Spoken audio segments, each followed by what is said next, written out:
Hi friends, എവർക്കും designer ടിപ്സിൻ്റെ പുതിയൊരു വീഡിയോയിലേക്ക് സ്വാഗതം. ഞാൻ ലിൻസ് ജോസ്.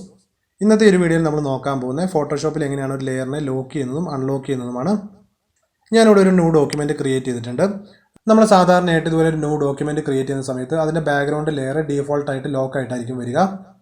അതുപോലെ തന്നെ നമ്മൾ ഫോട്ടോഷോപ്പിനകത്തേക്ക് ഇമേജ് ഒക്കെ ഓപ്പൺ ചെയ്യുന്ന സമയത്തും ഇതുപോലെ തന്നെ ഡീഫോൾട്ടായിട്ട് അതിൻ്റെ ബാക്ക്ഗ്രൗണ്ട് ലെയർ ലോക്കായിട്ടായിരിക്കും ഇരിക്കുക. അപ്പോൾ ഇത്തരത്തിൽ ലോക്കായിട്ടിരിക്കുന്ന ഒരു ലെയറിന് നമുക്ക് എഡിറ്റ് ചെയ്യാൻ കഴിയില്ല. ഞാൻ ഈ ഒരു ഇമേജിനെ ഒന്ന് ക്ലിക്ക് ചെയ്ത് മൂവ് ചെയ്യാൻ ശ്രമിക്കുന്നുണ്ട്. ഇവിടെ ഞാൻ മൂവ് ചെയ്യാൻ ശ്രമിച്ചപ്പോൾ ഇതുപോലുള്ളൊരു മെസ്സേജാണ് വന്നിരിക്കുന്നത്. അതായത് ഈ ഒരു ലെയർ ലോക്കായിട്ടിരിക്കുന്നതുകൊണ്ട് നമുക്ക് ഈ ലെയറിനെ മൂവ് ചെയ്യാൻ കഴിയില്ലെന്നാണ് ഈ ഒരു വാർണിംഗ് മെസ്സേജ് വന്നിരിക്കുന്നത്. അപ്പോൾ ഇത്തരത്തിൽ ലോക്കായിട്ടിരിക്കുന്ന ലെയറിനെ നമുക്ക് എഡിറ്റ് ചെയ്യാനോ മൂവ് ചെയ്യാനോ കഴിയില്ല.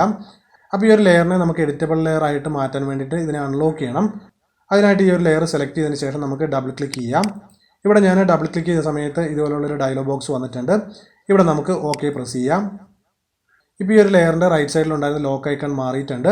ഈ ഒരു ലെയർ അൺലോക്ക് ആയിട്ടുണ്ട്. ഇനി നമുക്ക് ഈ ലെയറിനെ മൂവ് ചെയ്യാനും അതുപോലെ എഡിറ്റ് ചെയ്യാനൊക്കെ കഴിയുന്നതാണ്.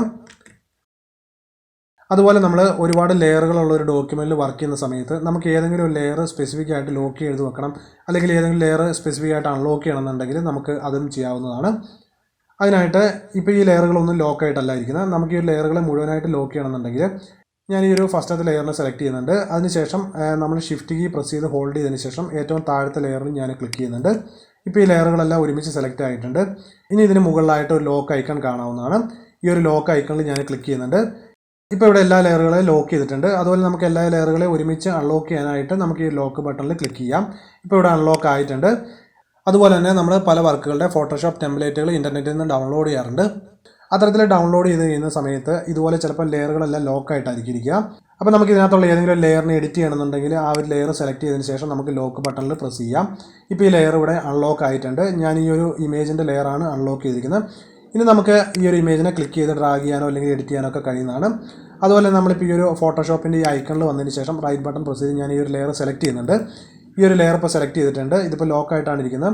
ഞാൻ ഈ ഒരു ലെയർ മൂവ് ചെയ്യുകയാണെന്നുണ്ടെങ്കിൽ നമുക്കിവിടെ ഇതിനെ മൂവ് ചെയ്യാൻ കഴിയില്ല, കാരണം ഇത് ലോക്കായിട്ടാണ് ഇരിക്കുന്നത്.